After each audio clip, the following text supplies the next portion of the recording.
बताइए दोस्तों, माता रानी आपकी सारी मनोकामनाएं पूर्ण करें और आप जीवन में खूब सारी तरक्की करें। इसी के साथ आज का जो वीडियो है वो मैं शुरू कर रही हूँ। दोस्तों, आज के वीडियो में मैं बात करने वाली हूँ अधिक मास में दीपदान जो है वो किस प्रकार से किया जाता है, क्योंकि अधिक मास में जब हम दीपदान करते हैं तो उसका महत्व जो है वो बहुत ज़्यादा बढ़ जाता है और जीवन में सुख और समृद्धि आती है। यहाँ पर मैं 7 दीपों का दीपदान कर रही हूँ और आप यहाँ पर 5 दीपकों से लेकर 365 दियों का दीपदान कर सकते हैं। यहाँ मैं शाम के समय दीपदान कर रही हूँ, सूर्यास्त के बाद। आप चाहें तो सूर्योदय के पहले ही जो दीपदान है वो कर सकते हैं। यहाँ मैंने तुलसी जी के नीचे अपने लड्डू गोपाल को बैठाला हुआ है और बस वहीं पे मैं जो दीपदान है वो कर रही हूँ। यहाँ पे आप तुलसी जी के नीचे ना लेके तो आप वट वृक्ष के नीचे, पीपल के नीचे, या आप चाहें तो किसी मंदिर में आंवले के पेड़ के नीचे या समी के वृक्ष के नीचे भी दीपदान कर सकते हैं। यहाँ पे मैंने क्या क्या सामान लिया है वो मैं आपको दिखा रही हूँ। यहाँ पे मैंने बाती ली है, माचिस ली है, फूल लिए हुए हैं, बतासे जो है वो लिए हैं, पानी, हल्दी लिए हुए। यहाँ पे मैंने पूजा जो है वो दीपकों की पूजा करने के लिए यहाँ पे चंदन, रोली और चावल जो है वो लिए हैं, आटा लिया है और तिल का तेल लिया है। यहाँ पे जो तुलसी हैं वो विराजमान हुई हैं और यहाँ पे मैं क्या करने वाली हूँ, सर्वप्रथम मैं जो लिपाई है वो करने वाली हूँ, शुद्धिकरण जगह की जो है वो करने वाली हूँ। गाय का गोबर अगर मिल जाता है तो सबसे ज़्यादा पवित्र है, अगर नहीं मिलता है तो मेरी तरीके आप भी हल्दी और पानी से साफ़ सफाई जो है वो कर सकते हैं। यहाँ पे मैं थोड़ी सी हल्दी ले रही हूँ, वहाँ पे डाल रही हूँ पानी और इसके बाद मैं लड्डू गोपाल और जो तुलसी का गमला है उन दोनों लोगों के सामने जो है वो थोड़ी सी अच्छे से साफ़ सफाई जो लिपाई है वो करने वाली हूँ। यहाँ पे मैं अच्छे से जो लिपाई है वो कर दूँगी और मैं यहाँ पे थोड़ी सी ज़्यादा लिपाई करने वाली हूँ क्योंकि लड्डू गोपाल और जो तुलसी जो है वो दोनों लोग साथ में विराजमान है, इसलिए मैंने यहाँ पे चौकोर जो लिपाई है, सफाई जो है वो मैंने यहाँ पे कर ली है। तो आप इसी प्रकार से हल्दी से भी कर सकते हैं या आप चाहें तो गोबर से कर सकते हैं, जो भी आपके सुविधा अनुसार आपको मिल जाता है उसी प्रकार से आपको कर लेना चाहिए। मुझे ऐसा लगता है कि पूजा जो है वो करनी चाहिए।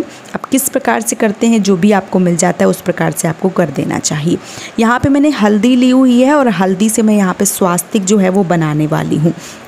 आप चाहें तो यहाँ पे आटे का प्रयोग कर सकते हैं, तिल का प्रयोग कर सकते हैं। अगर एकादशी वाले दिन बनाएं तो आप चावल का प्रयोग ना करें, नहीं तो आप चावल का प्रयोग भी कर सकते हैं। तो यहाँ पे मैंने हल्दी का स्वास्तिक जो है वो बनाया हुआ है, इसी प्रकार से आप भी बना सकते हैं। तो मैंने यहाँ पे स्वास्तिक जो है वो बना लिया है। इसके बाद यहाँ पे मैं ले रही हूँ आटा और आटा में मैं थोड़ी सी हल्दी जो है वो मिला के और एक टाइट आटा जो है वो गूंद लूँगी। इसी से मैं दिया जो है वो बनाने वाली हूँ। तो आप भी इसी प्रकार से आटे में थोड़ी सी हल्दी मिला के जो दिए हैं वो ज़रूर बनाइए। तो मैंने यहाँ पे पानी डाला है और इसके बाद मैं एक आटा जो है वो टाइट आटा गूंद कर तैयार कर ले रही हूँ और इस प्रकार से आपको बना के और जो दीपक है वो बना लेने हैं। दिए जो हैं वो थोड़े से बड़े बड़े बनाइए क्योंकि उसमें थोड़ा सा जो घी या तेल जिसके भी आप दीपक बना रहे हैं या लगा रहे हैं उनमें थोड़ा सा ज़्यादा रहना चाहिए ताकि थोड़े ज़्यादा देर तक दीपक जो है वो प्रज्वलित रहें। यहाँ पे मैं देखिए इस तरीके से जो दीपक है वो बना रही हूँ। आप भी इसी प्रकार से दीपक जो है वो बना सकते हैं या आटे की जगह आप मिट्टी के दीपक भी ले सकते हैं। तो आप चाहें तो आटे के बनाएं। आटे के वैसे मुझे लगता है कि अधिक मास में आटे के दीपक जो दान करना है वो ज़्यादा शुभ माना गया है, इसलिए आप आटे के दीपक जलाएं तो ज़्यादा बेहतर रहेगा। साथ ही साथ बहुत सारे लोगों के प्रश्न आएंगे कि दीदी आटे का फिर क्या करें, मतलब दीपक शांत हो जाए उसके बाद क्या करें। तो आप जो बहता हुआ जल है उसमें प्रवाहित कर सकते हैं। यहाँ पे मैंने सारे जो दिए हैं वो बना के अभी कर लिए हैं रेडी। अब हम इसमें जो बाती है वो लगाने वाले हैं। अगर आप एक दिया जला रहे हैं तो 2 बाती डालें, अगर आप जैसे ज़्यादा दिए जला रहे हैं तो आप 1 बाती भी डाल सकते हैं। इस प्रकार से मैंने यहाँ पे 7 दिए लगाए हैं। आप 5 से लेके 365 तक दिए लगा सकते हैं। इस प्रकार से मैंने दिए में बाती जो है वो डाल दी है। अब यहाँ पे हम तिल के तेल का जो दीपक है वो जलाने वाले हैं। आप चाहें तो गाय का शुद्ध घी जो है वो भी ले सकते हैं।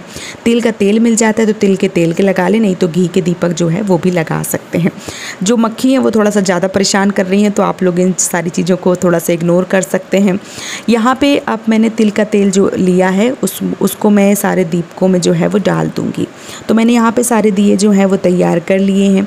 अब हमें क्या करना है, अब हमने जहाँ पे लिपाई करी है वहाँ पे हमें इन दीपकों को जो है वो प्रज्वलित करना है। मैं यहाँ पे अपने घर में ही तुलसी जी के नीचे दीपदान जो है वो कर रही हूँ, और आप किसी मंदिर में या किसी भी वृक्ष के नीचे, जैसे आंवला या पीपल का वृक्ष है, वहाँ भी लगा सकते हैं। यहाँ पे मैं चावल का आसन दे के दीपक जो है वो लगाने वाली हूँ। आप चाहें तो तिल जो है वो रख सकते हैं। अगर एकादशी वाले दिन लगा रहे हैं तो चावल बिल्कुल भी प्रयोग ना करें, तिल डालें। अगर तिल नहीं है आपके घर में तो आप फूल का आसन भी दे सकते हैं। यहाँ पे मैं चावल जो है वो ले रही हूँ, क्योंकि मैं एकादशी पे ये जो वीडियो है वो ज़रूर डाल रही हूँ, लेकिन मैंने पहले ही ये वीडियो जो है वो बना लिया है, इसलिए मैं यहाँ पे चावल का आसन दे रही हूँ। इसके बाद जो मैंने दिए लिए हैं उन दियों को मैं इन चावल के आसन के ऊपर सारे दियों को जो है वो सजा दूँगी। तो इसी प्रकार से आपको भी जो दिए हैं वो लगा देने हैं। यहाँ पे मैं एक एक करके जितने भी मेरे दिए हैं उन सब दियों को जो है वो मैं लगा दे रही हूँ। इसके बाद आपको क्या करना है, दीपकों की पूजन जो है वो ज़रूर करनी है। और आप चाहें तो जो दीपक हैं वो जैसे मैंने कर दिया, क्योंकि आप देख पा रहे हैं जो दीपक मैं जो दीपदान कर रही हूँ उनके सामने लड्डू गोपाल और जो तुलसी माता है वो विराजमान है, इसलिए मैं पहले ही पूजन जो है वो कर दे रही हूँ। उसके बाद जो दिया है वो मैं प्रज्वलित करने वाली हूँ। तो मैंने सारे दिए जो है वो यहाँ पे लगा दिए हैं। आप चाहें तो दियों के अंदर थोड़ी सी तिल डाल सकते हैं, जैसे मैं कर रही हूँ। मैंने क्या किया है, थोड़ी सी हल्दी, थोड़ी सी रोली और थोड़े से चावल जो है वो इन दियों में डाला है। इस तरीके से मैंने पूजा जो है वो की है। तो आप चाहें मेरी तरीके से भी कर सकते हैं, या आप चाहें तो थोड़ी सी तिल डाल के भी पूजा कर सकते हैं। इसके बाद मैं क्या करूँगी, इसके बाद मैं फूल और जो बतासा है उससे भी मैं पूजा जो है वो करने वाली हूँ, मतलब भोग के रूप में मैं चढ़ाने वाली हूँ।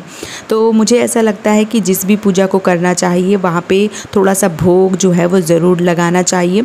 ऐसा करने से अपने मन को भी शांति मिलती है, साथ ही साथ पूजा जो है वो भी हमारी संपूर्ण मानी जाती है। यहाँ पे मैंने थोड़े से पुष्प रखे हैं, उसके ऊपर मैंने यहाँ पे बतासा का भोग जो है वो भाव से मैं बतासे का भोग लगा रही हूँ। और आप चाहें तो यहाँ पे मिठाई का भोग भी लगा सकते हैं, पर मुझे ऐसा लगता है कि बतासे जो है वो बहुत ही आसानी से मिल जाते हैं, इसलिए बतासे का भोग जो है वो मैं लगा दे रही हूँ। तो मैंने यहाँ पे बतासे का भोग जो है वो लगा दिया है। इसके बाद मैंने सारे दिए जो हैं वो प्रज्वलित कर दिए हैं। सारे दिए जो हैं वो जल गए हैं। आप भी इसी तरीके से दीपदान कर सकते हैं और अपने जीवन में सुख और समृद्धि ला सकते हैं। साथ ही साथ जो दिए हैं वो जब जलाए जाते हैं तो घर में एक अलग ही रौनक रहती है। तो आप भी इस अधिक मास ज़रूर कीजिए दीपदान और अपनी सारी मनोकामनाओं को पूर्ण कर लीजिए। वीडियो पसंद आए तो चैनल को सब्सक्राइब और वीडियो को लाइक करना बिल्कुल भी ना भूलें। आज का वीडियो यहीं पे समाप्त करें दोस्तों। जय माता दी।